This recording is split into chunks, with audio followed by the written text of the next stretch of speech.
somebody reason and say the price of oil if it hit nothing less than $120 per barrel. Amazing one for inside the oil sector, especially for an economy like that of Nigeria, we say will be oil economy. But despite all the rise in the price of oil, a lot of intricacies still there around that sector. My name is Fagbo Frank. Now, why they always come here, so you understand a lot of what happened for inside the Nigerian business landscape and also the global business landscape. We'll go straight into some of the stories we say we get for today, and we also get amazing guests. We say we get a lot for the business takeaway segment. We'll go straight right now. The price of oil don't hit $120 per barrel, despite the fact that Saudi Arabia they get lack of confidence as regards the demand. You get one time we say they come out, they talk say the demand feel no day as much as the day before because of the advent of different technology for inside that space. We get the likes of electric vehicles. A lot of their stocks doing fantastically well. And when their stocks, they do fantastically well, what that mean? It means say the business is thriving. A lot of people are patronizing. A lot of economies right now are trying to see how to transcend from fossil fuel, may they enter the electric vehicles space. And one of the things we say they affect the price of oil and the war between Russia and Ukraine, back and forth. You know, see, war is business as they always talk on. We'll go straight into some other stories. So we get, again, DMO from the Debt Management Office. And then they in charge of regards managing debt for inside this country. They don't offer 2 new FGN savings bond at 1,000 naira per unit. What do you know what I mean? FGN savings bond. I don't come here explain and give you say bond and I say, okay, you carry money, you borrow government. Based on the agreement between the first party and the second party, meaning the issuer and the person receiving the bond. And if the issuer and a government, meaning that you carry your money, you borrow government. And when you borrow government your money, they will pay you back your money with some interest. And that interest now your return on investment. Definitely, government must always pay you back your money as regards bonds. And bonds are one of the safest forms of investment, because they're very, very, very, very, very, very secure. And now why the return on investments as regards bond? No, they're very, very high at times. Sometimes not single digit, sometimes not double digit. But at this point in time, we get single digits. We get 8.2%. And with as low as 5,000 naira, you can invest into FGN savings bond. For you to understand a lot, carry your leg, waka enter any investment bank, or just carry your leg, enter any commercial bank as well, whether either investment bank or commercial bank. You can find out a lot about the FGN savings bond, and it go close on the 10th of June 2022. That's this month, 10th of June 2022. The next 3 days or the next 4 days, and also the other one, the first tranche we say they don't close yesterday, which is Monday, 6th of June. So you guys make sure say if you want partake in the bond, which is going to give you at least 8% per annum and 9.2% per annum. First tranche is 8.2%, which don't close yesterday. But the second tranche now, it will give you 9.2% per annum, meaning say any amount you put for there at the end of the particular year, based on your agreement and based on the contract of that bond, it will give you 9.2%, and it close in the next 3 days. So if you carry your leg, waka enter any commercial bank where you find out a lot about the debt manager, about the bond, we say the debt management issue, the debt management office, they issue out the FGN savings bond. Bitcoin don't rise above $31,000. Despite the fact that we did bear market, people talk say, okay, say na fake out, say na just say the market just push up a little bit, it go hit one massive support, and when it hits that massive support, it go stay there for a while and maintain a bearish movement before we enter the bull's run. But then what we see a lot where it happen for the crypto space, and now why they always tell you, say, before you invest in a space that is that volatile, like the crypto space, you guys make sure so you get informed knowledge. You guys make sure so you understand a lot about that space before carrying your hard-earned cash, because or you will be your case if you carry your money, go put inside that kind of volatile investment. My guest stay here, and now the business takeaway segment. I get my website understand a lot about the banking space. Gone are the days where we say a lot of people, and I don't know if it's gone are the days for your own end, but then the rise and the interest for the banking space, it don't dwindle because of the advent of technology. A lot of people right now, if you ask them, when be the last time you enter a bank? Sometimes if you hear 2 months, 3 months. So if the last time we say you enter the banking hall, like 3 months or 2 months, meaning say services for there don't they reduce. A lot of those services are being done by technology because from the comfort of your home, if you do any transaction rather than walking into the bank, and it could definitely affect the number of employees and the number of people we see they work for inside bank. Technology don't they replace all these things, and we don't get a rise of PSBs, PSBs, payment service banks, the likes of some of these telecom giants, the likes of the yellow ones, the like of the red ones. I don't want to mention their name.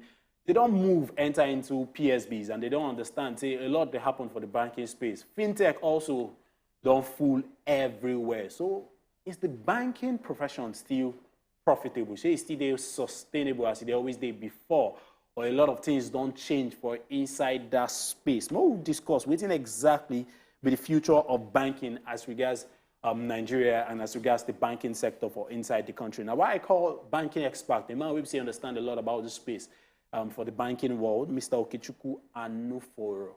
You're very much welcome, Mr. Okechukwu. Thank you, Frank, for having me. Yeah. Happy to be here. Yeah. So banking right now, gone are the days where we say, you there for school, you the reason say, man, as I finish this school, make I just find myself or inside one massive bank, make I collect 6 figures, 7 figures. The banking industry, they as lucrative, I'm not talking of the stakeholders now, I'm talking of the employees.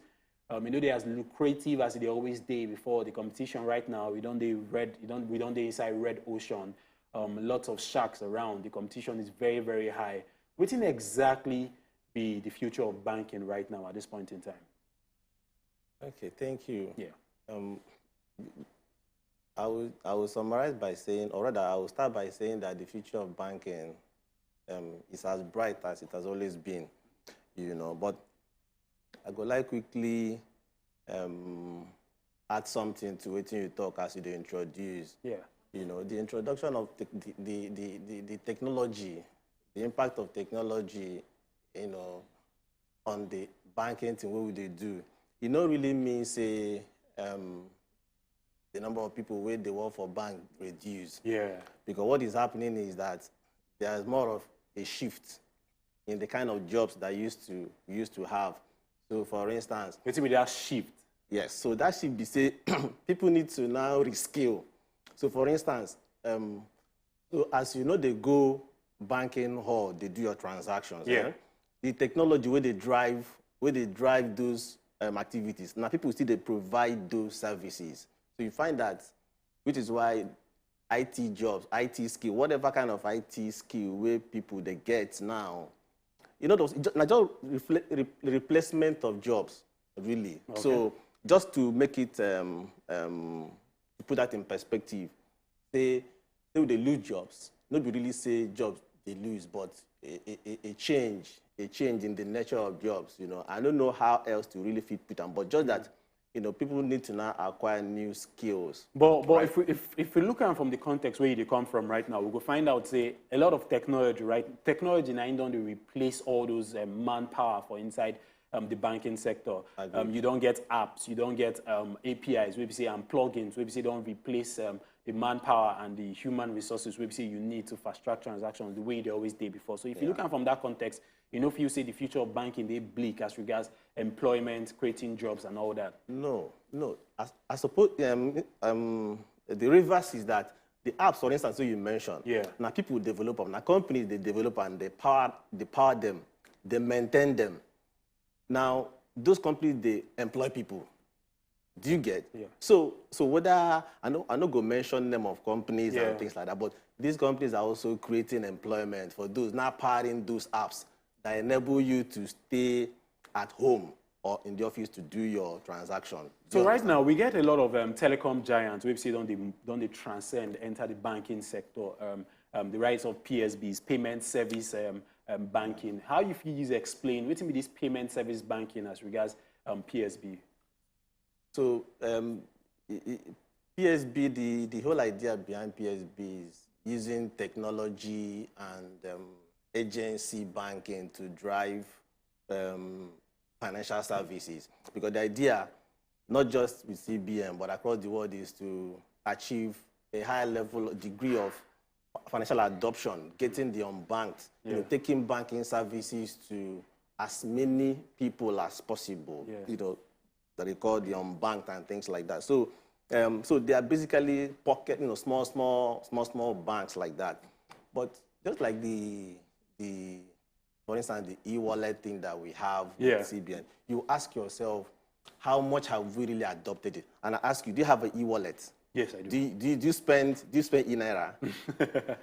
Question. No, I don't. You don't need to give me an answer. But what I'm saying is, sometimes they be me like say, we jump into anything we don't they hear say they happen wherever, and we could just quickly adopt and join, which is good. But are we really prepared? So when you tell me that some companies, the likes of, there are few, so there's no problem mentioning their names, the likes of MTN, the telcos basically, because now that their technology now their technology and their reach, now be the team where, now be the major platform where the PSB thing they run on. So you want to ask yourself, how much are we ready for it, what's the level of interest, awareness, and all of that, So the smile, where you smile when I ask you whether you have e-wallet, the smile, they tell me something. But, you ask the bigger question of what the future of banking. And I tell you that, banking, we don't fit do without banks. Banking are like the lifeblood, just as a human being. So banking and the economy, now like, now the blood of the economy. So we don't fit just do without it. And our system has really evolved. But like I keep saying, there's always room for improvement. So for instance, we are still dealing with those basic challenges where the banking sector, they get, the issue of whether it's non-performing loans, which is still quite high. Very, very high. Or the other one that is closely linked to it, corporate governance issues, do you get, or even the lack of manpower, the real manpower where you talk about creativity, and then, but those issues are still there, all right? But we've come a long way. I mean, if you look at the Nigeria Stock Exchange now, market cap now, I don't know what the numbers say, but I can tell you without a doubt that the contribution of the banking sector to the market cap alone it's quite a lot. Yeah, but then what do you think is the solution to what is happening to the banking sector right now? In just one sentence, what will be the solution in just one sentence to what happen to the banking sector right now? So it would be nice if you mention one thing that's happening, because like I said, the major risks... We have the non-performing loans on a very, very, very high note. What will be the solution to NPL? The corporate governance environment is still something that we need to look at. And then regulation. Regulation is very key. Wow, amazing one, Mr. Okechukwu. Thank you very much. Time no day for us to discuss everything we say a lot of people need to understand about the banking space. But then you don't mention and say regulation. Now, one of the major things we say we need to pay attention to as regards the banking sector. And the banking sector, now one sector, they highly regulated. Saying that the problem now, or the question is, do we have, say we don't get regulators, or we feel, say, the regulations where we get no day up to date as regards senior clients. We'll find out for the banking sector that now for you to really understand and for you to think deep as regards the conversation where we say we just get. Until next time, my name is Fagba Frank. We'll go straight into other things where we say we get for you this morning. No go anywhere, because the Good Morning Nigeria show continues.